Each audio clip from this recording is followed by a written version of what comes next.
ini kita akan masuk materi pertama, yaitu definisi stres bekerja. Di sini ada beberapa ahli yang mengatakan stres merupakan reaksi fisiologis terhadap peristiwa lingkungan tertentu yang mengancam. Itu dikatakan oleh Hans 1976. Selanjutnya ada psikolog Jones, Friends, dan rekan-rekannya mengatakan bahwa stres merupakan pekerja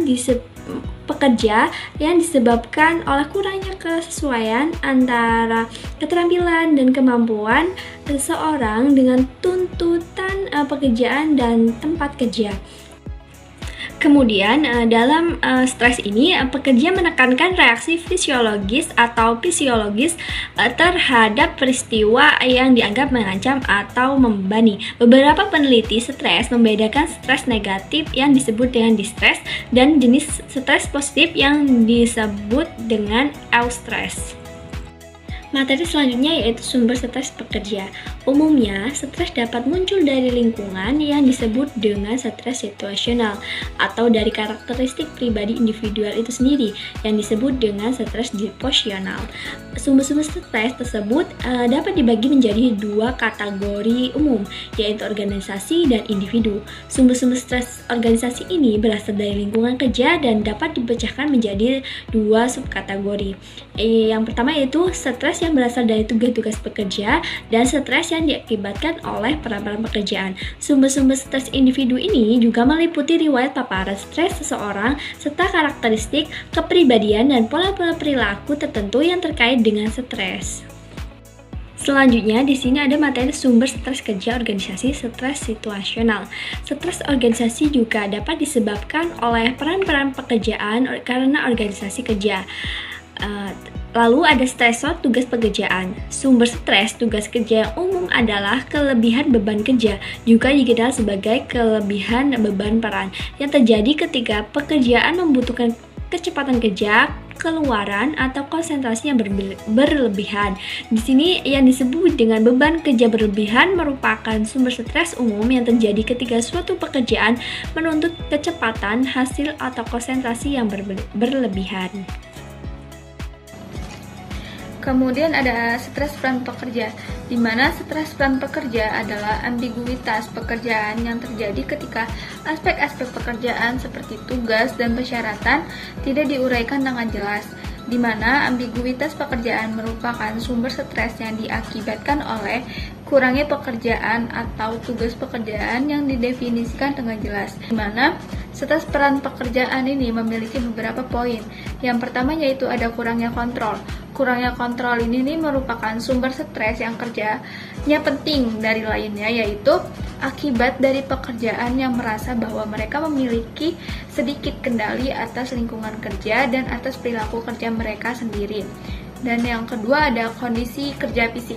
Kondisi kerja fisik ini yaitu di mana suatu lingkungan kerja merupakan sumber organisasi lain yang berkontribusi terhadap stres pekerja. Kemudian ada stres interpersonal, di mana stres interpersonal ini yaitu salah satu sumber stres kerja terbesar yang akibatnya kesulitan dalam hubungan interpersonal di tempat kerja. Dan yang terakhir yaitu ada gangguan. Gangguan ini merupakan salah satu faktor yang paling dihindari oleh para pekerja dikarenakan gangguan tersebut bisa membuat seorang pekerja merasa tidak nyaman di dalam tempat kerja itu sendiri. Kemudian ada sumber stres kerja individu, stresor disposisional, di mana para pekerja disebabkan oleh beberapa faktor dalam organisasi ataupun oleh fitur pekerja dan tugas kerja. Dari beberapa faktor tersebut, yang pertama ada pola perilaku tipe A. Pola perilaku tipe A ini menyangkut ataupun tentang pola berpikir individu yang sangat stres di tempat kerja mereka, di mana di tempat kerja mereka ini membayangkan eksekutif yang sangat agresif dan kompetitif yang mencari pekerjaan dan beban kerja yang berat dan banyak tanggung jawabnya. Dan yang kedua ada kerentanan atau ketahanan terhadap stres. Kerentanan atau ketahanan terhadap stres merupakan sumber stres yang bersifat disposisional lainnya yang mungkin berasal dari fakta bahwa beberapa orang lebih rentan terhadap stres, sedangkan yang lain memiliki kepribadian yang tahan stres dan tangguh.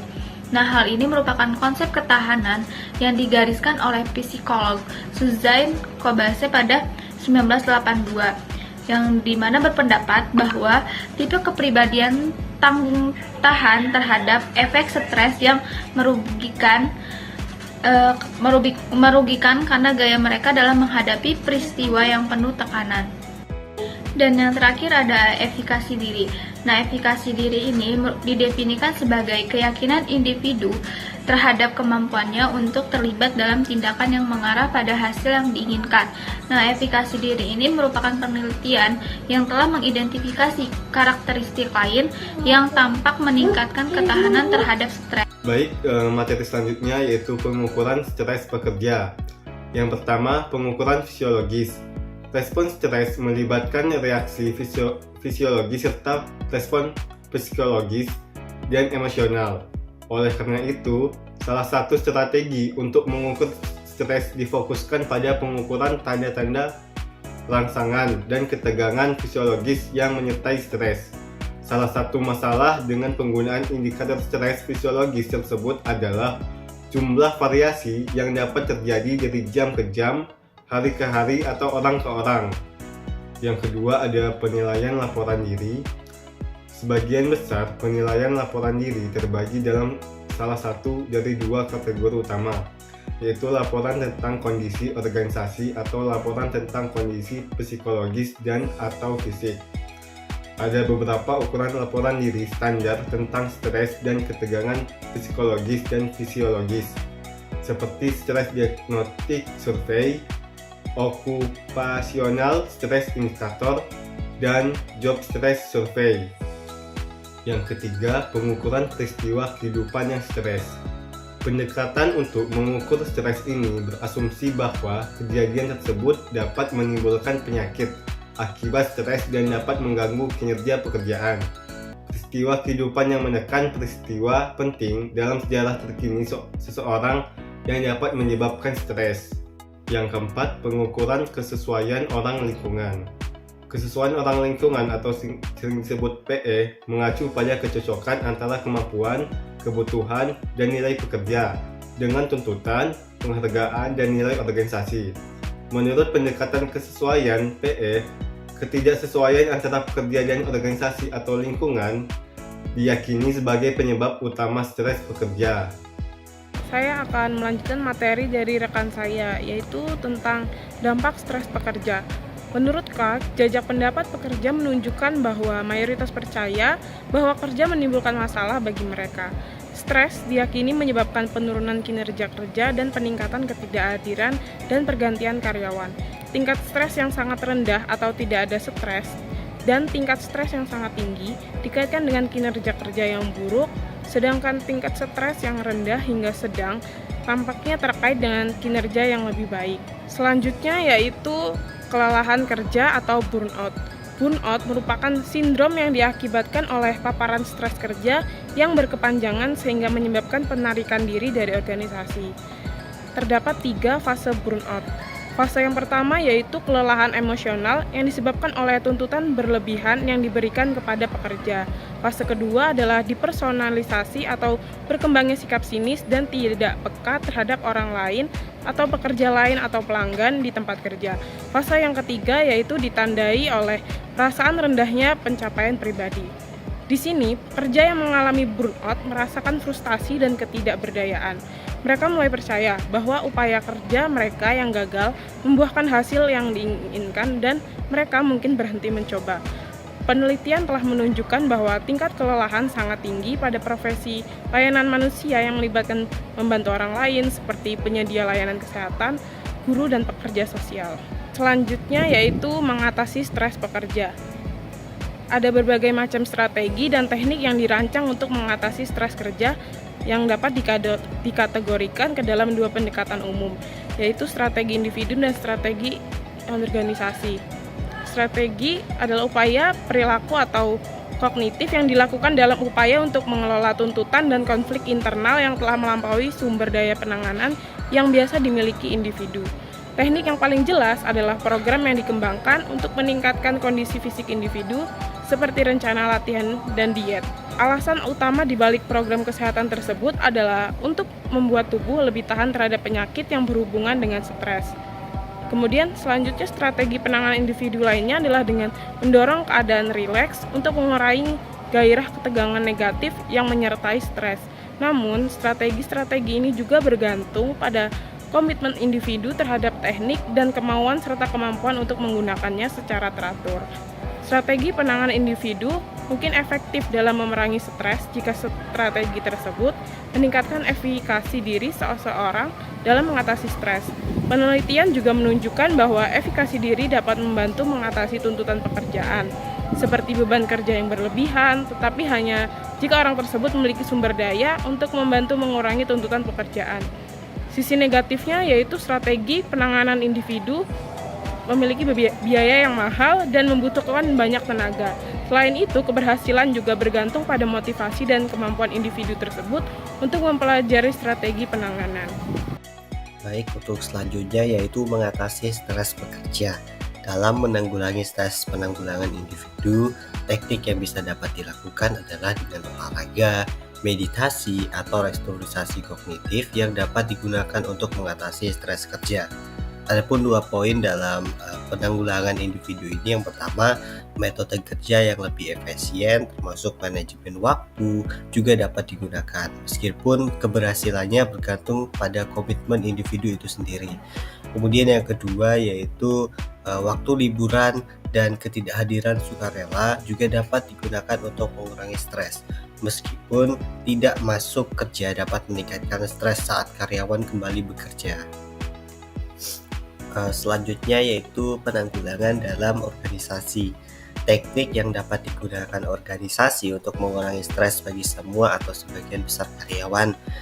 Poin pertama yaitu strategi organisasi dapat meliputi meningkatkan kesesuaian orang pekerjaan dan pelatihan serta orientasi karyawan, meningkatkan rasa kendali karyawan, menghilangkan manajemen yang menghukum, menghilangkan kondisi kerja yang berbahaya, menyediakan lingkungan kerja yang mendukung, dan meningkatkan komunikasi organisasi. Materi selanjutnya yaitu terkait sikap dan perilaku karyawan yang negatif. Perilaku kerja kontraproduktif atau yang biasa kita sebut CWP adalah perilaku menyimpang dan negatif yang merugikan organisasi dan pekerjaannya. Meta-analisis menunjukkan bahwa CWB lebih umum terjadi pada karyawan yang lebih muda dan mereka yang memiliki kepuasan kerja rendah. CWB dan agresi serta kekerasan di tempat kerja dikaitkan dengan sifat afektivitas negatif, kemarahan, dan variabel kepribadian lainnya. Kejadian CWB berkorelasi negatif dengan kejadian perilaku kewarganegaraan.